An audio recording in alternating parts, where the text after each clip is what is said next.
Hey, what's going on, everyone? For this video, I just want to talk about some of the recent Chikara shows that have come out over the last couple months that I did not get to talk about.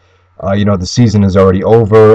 The final show has been released on DVD, so I just want to, talk about all the storylines and all the interesting stuff that went on Chikara this year. Arguably the best promotion in the United States. I think you could definitely argue that. So, all right, so let me talk about the Minami Toyota show Eye to Eye from Baltimore first. I never got to see this show, and I just want to give it some respect because I think it's a very, very underrated show. I feel like this is a great show. Definitely one of Chikara's top 10 shows of the year. It did not feel like a B show to me at all. I think they did a great job with it, considering that this is definitely overshadowed by the New York City show in Brooklyn, which was an amazing show, by the way. Definitely a great experience. But yeah, this Baltimore show, a lot of great stuff in here. Obviously, you had Minami Toyota and Daizee Haze. I thought this is probably Daizee Haze's best singles match that I've seen. I mean, she looked good. I mean, both these women look great here. This is just almost a great match. I would say, just some really, really good stuff. I wouldn't call it great, like almost great, but definitely Toyota brought the best out of Daizee Haze. Pretty much all I could say. So the other match I want to talk about is Claudio Castagnoli and Arik taking on the 3.0. This is for the Campeones de Parejas. Yeah, I mean, this is great. I would say this is probably Claudio and Ari's best match of the year for the championships, their best title defense. The 3.0, they used to be known as the Bad Boys. They cut this awesome promo right before the match. Some people were actually saying on Chikara message board, this might be the promo of the year.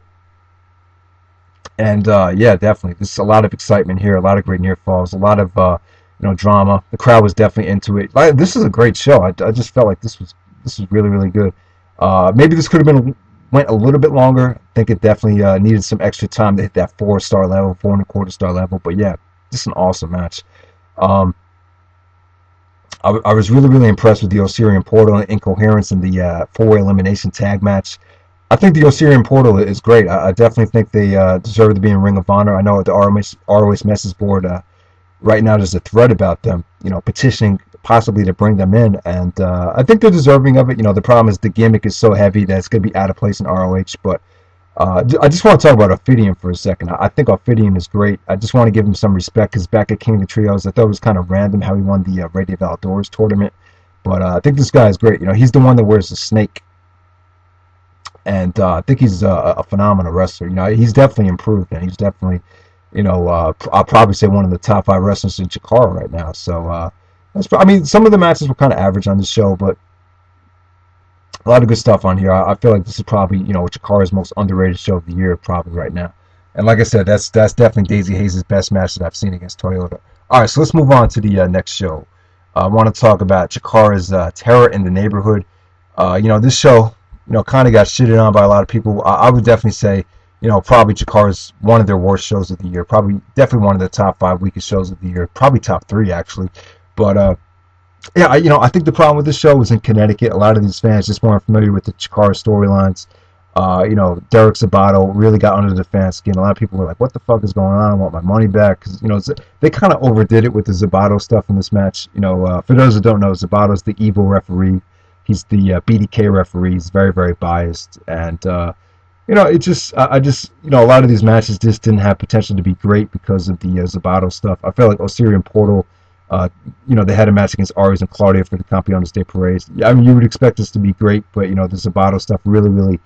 I'm not gonna say it kind of hurt the match from being great. It was great storyline stuff. It added a lot of drama to the match, but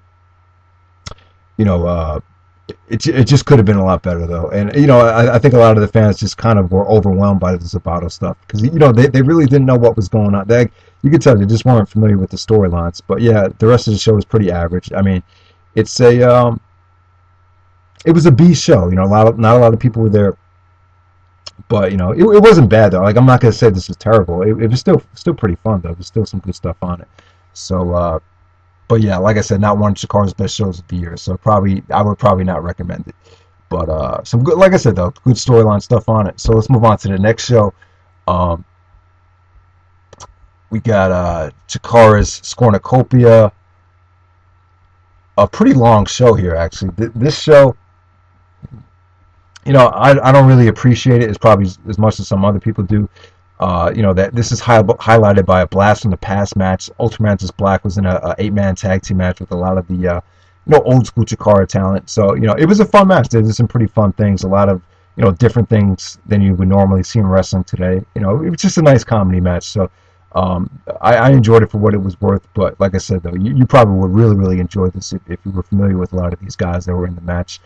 Frightmare and Lince Dorado had another match for the Young Lions Cup. Zabato actually awarded Frightmare in the match. He actually counted the 3 and actually awarded him the match. Shocked the shit out of me there. So that was actually surprising. Soul Touchers got a good win over the BDK. The Soul Touchers are pretty much the only team that have been consistently beating the BDK, which is leading to a big feud between those two teams. Soul Touchers are a very, very fun team. But like I said, the rest of the show is pretty forgettable. It's a fun show though, but I just would not recommend it. Not a great wrestling show, but if you're an old school Chikara fan, you probably definitely want to check it out. All right, so let's move on to the next show. This is the Germans. This is the Philadelphia show. The ECW arena shows are pretty much Chikara's biggest shows of the year. But this is kind of disappointing to me. I feel like this show needed to be a lot better than what it was. I thought the main event sucked. Yeah, I'm gonna say I thought it was that bad. It's very rarely that I would say a match sucks on the indies nowadays, but I really thought Homicide and Kingston just really kind of under-delivered, and this was slow. This was long. Homicide just it just doesn't look like the Homicide of old. Just further proof that Homicide's just in the slump right now. I mean, I felt like I was watching Triple H versus Undertaker from King of the Ring 2002. For some reason, it just reminded me of that match. It was just very, very slow. I just couldn't get into it. But some good stuff on this show though. I mean, don't get me wrong, this show has a lot of good stuff to it. Arik Cannon versus Lince Dorado was very, very good. I think Arik Cannon is probably the most underrated guy on the indies right now. Definitely deserves a shot in Ring of Honor without a doubt. The Olsen twins versus the Unstable. They're doing this great storyline with the Olsen twins. Colin Delaney's paired up with Jimmy Olsen again.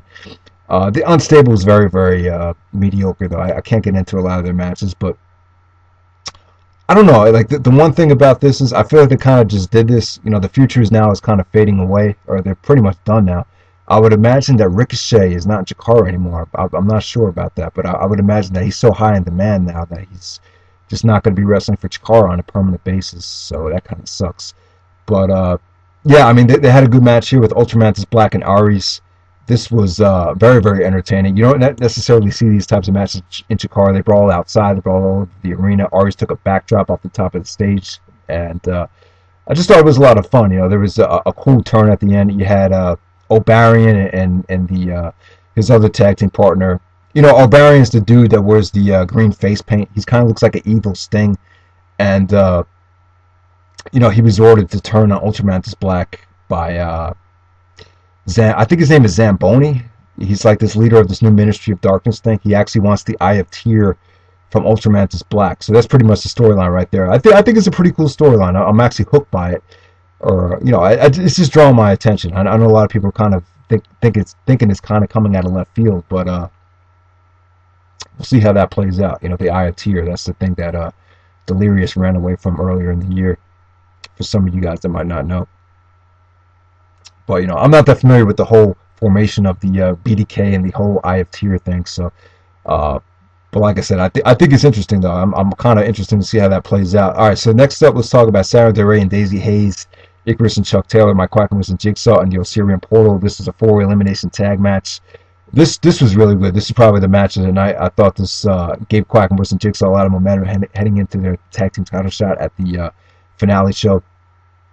And Frightmare and Johnny Gargano had another excellent match for the Young Lions Cup. I think Gargano is a guy to look out for in the independent scene this year. I just think he's very, very got a lot of charisma. He could definitely go in the ring. He's pretty much the total package from what I've seen. Him and Frightmare have a lot of chemistry. This is just another good match from them. Pretty much on the same level as their match from Cybernetica, which I thought was really, really good as well. So, all right, so let's move on to the season finale show. The show that everyone has been not raving about, but a lot of buzz about the main event for this show. I mean, it's pretty much a one-match show. Definitely, you definitely need to see the main event of this show. However, the overall show kind of sucks. It's very, very tough to sit through. I would say it's kind of boring to a degree. It's just, a lot of these matches either very, very short or they just kind of dragged. But, the opener was good. We had Delirious, Pinkie Sanchez, and Lince Dorado taking on the Osirian Portal and a newcomer of Jonathan Gresham. He looked very, very impressive here. This is a hot opener. They actually upset the BDK. which was good. It definitely added to the main event, in my opinion, but I'll talk about that in a second. Then they did the storyline stuff with UltraMantis Black and the Aya Tier. I thought that came off really, really well. So let's just jump to the main event. We had Claudio Castagnoli backstage. He cut a great promo where he talked about the